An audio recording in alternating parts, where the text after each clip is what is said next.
बड़ी खबर का रुख करते बता दें कि देश के 4 राज्यों के चुनावी नतीजों में से 3 राज्यों में बीजेपी की जीत पर हरियाणा विधानसभा अध्यक्ष ज्ञानचंद गुप्ता से हमारे संवाददाता ने खास बातचीत की है। 4 राज्यों के चुनावी नतीजे जो सामने आए उसमें भारतीय जनता पार्टी ने 3 राज्यों में सरकार बनाई है और जैसा कि अनुमान नहीं लगाया जा रहा था उससे उलट एक अच्छा जनादेश जो है वो भारतीय जनता पार्टी को 3 राज्यों में मिला और पूर्ण बहुमत की सरकार भारतीय जनता पार्टी की बनने जा रही है। इसको लेकर पूरे देश में उत्साह है भारतीय जनता पार्टी के नेताओं में। इस वक्त बात करने के लिए हमारे साथ हरियाणा विधानसभा के स्पीकर ज्ञानचंद गुप्ता जी, उनसे जानते हैं। सर, जिस तरीके के नतीजे रहे 4 राज्यों में, किस तरीके से उसे देखते हैं सर? देखिए, ये राजस्थान, मध्य प्रदेश, छत्तीसगढ़, ये तीनों राज्यों के जो परिणाम आए हैं, ये मैं समझता हूँ कि ये पूरे देश की जनता का मूड जो है वो नजर आ रहा है। जो प्रचंड बहुमत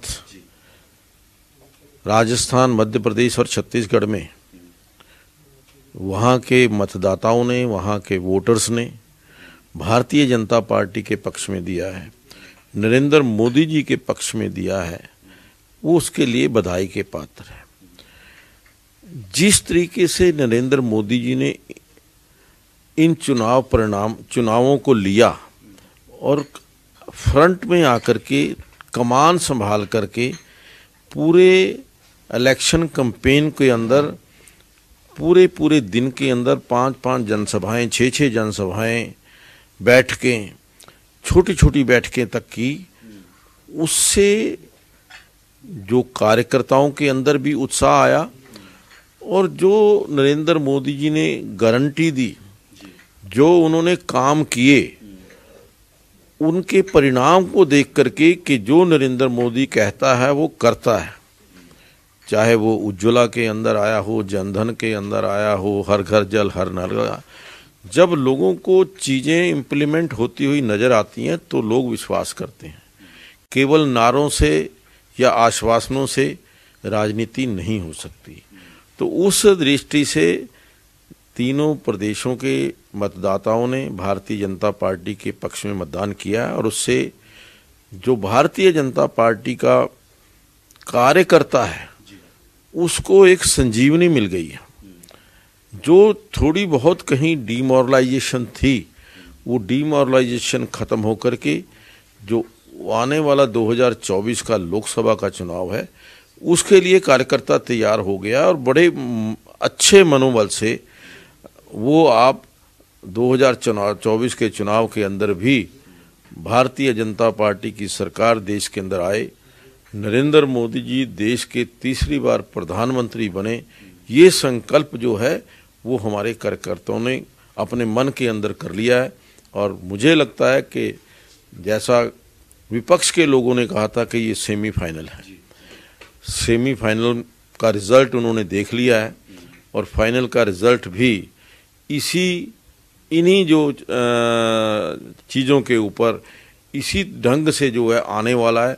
और 2024 के चुनाव के अंदर भी भारतीय जनता पार्टी भारी बहुमत से देश को एक सुदृढ़ और एक अच्छी सरकार देगी आदरणीय नरेंद्र मोदी जी के नेतृत्व में। सर, क्या लगता है कि क्योंकि 2024 का लोकसभा चुनाव है, उसके बाद हरियाणा विधानसभा के चुनाव होने हैं, इसका असर नजर आएगा? और जिस तरीके से कार्यकर्ता उत्साहित है और लोगों ने दिखा दिया, क्योंकि ये माना जा रहा था कि 10 साल केंद्र में मोदी सरकार के हो चुके हैं और एंटी इनकम्बेंसी हो सकती है, लेकिन वो एंटी इनकम्बेंसी का फैक्टर नजर नहीं आया।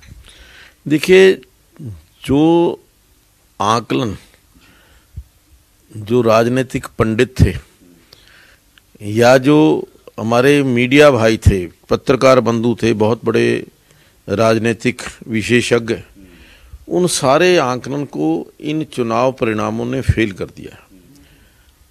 चुनाव के मतदान होने के पश्चात भी जिस प्रकार की सर्वे रिपोर्ट आ रही थी, विशेष तौर पर आप छत्तीसगढ़ के अंदर देख लीजिए कि किसी भी एक चैनल ने ये नहीं दिखाया कि भारतीय जनता पार्टी की सरकार छत्तीसगढ़ में बनेगी, लेकिन वहाँ पर भी एक बहुत भारी बहुमत से भारतीय जनता पार्टी की सरकार बनी है। शायद लोगों के मूड को जो आम आदमी है या जो मीडिया है या दूसरे लोग राजनीतिक विशेषज्ञ जो हैं वो भांप नहीं पाए।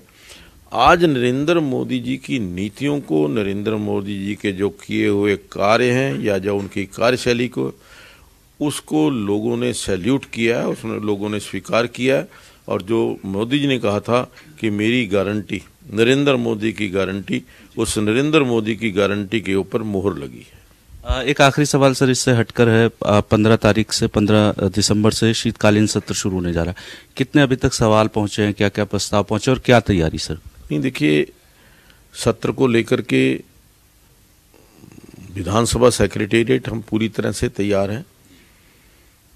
3 दिन का सत्र अभी तक एज पर जो हमें टेंटेटिव जो है, क्योंकि final decision business advisory committee करेगी, तो उसके अंदर अभी प्रश्न कितने आए हैं, लगभग 250 से 300 के बीच में प्रश्न आ चुके हैं जहाँ तक मेरी जानकारी है। लेकिन एग्जैक्ट फिगर अभी 1 या 2 दिन के अंदर दे पाएंगे, क्योंकि 15 दिन हमें देने होते हैं। 18 तारीख से जो 19 तारीख को, 19 तारीख से पहले 15 दिन तक हम प्रश्न लेते हैं।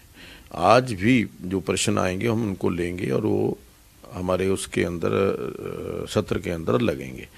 तो लेकिन हर प्रकार से विधानसभा के सत्र की हमारी पूरी तैयारी है। और मैं तो विपक्ष के लोगों से निवेदन करूंगा, सत्ता पक्ष के हमारे जो आदरणीय विधायक हैं उनसे निवेदन करूंगा कि वो सत्र के अंदर मुद्दों के ऊपर चर्चा करें, जितनी चर्चा करना चाहें करें, लेकिन हंगामे से कोई चर्चा का समाधान, कोई सी मुद्दे का समाधान नहीं होता। अपनी बात जोरदार ढंग से रखें, लेकिन संवैधानिक तरीके से सदन की गरिमा, सदन की मर्यादा को बनाए रखते हुए। प्रस्ताव भी आने लग गए सर, काम रोको उद्यान? अभी कई प्रस्ताव आए हैं, कई कॉल अटेंशन मोशन आए हैं। इसकी जानकारी कल हम आपको पूरी तरह से दे देंगे। धन्यवाद। ठीक। तो हरियाणा विधानसभा के स्पीकर हैं हमारे साथ, और जिस तरीके से चुनावी नतीजे रहे उस पर वो कह रहे हैं कि प्रधानमंत्री नरेंद्र मोदी की जो नीतियां हैं उस पर जनता ने मोहर लगाई। और जिस तरीके से अब चुनाव के नतीजे आए हैं उसके बाद भारतीय जनता पार्टी का कार्यकर्ता पूरी तरीके से उत्साहित है, और इसी तरीके का नजारा 2024 के लोकसभा चुनाव में भी देखने को मिलेगा। खबर फास्ट के लिए चंडीगढ़ से वीडियो जर्नलिस्ट अश्विनी के साथ।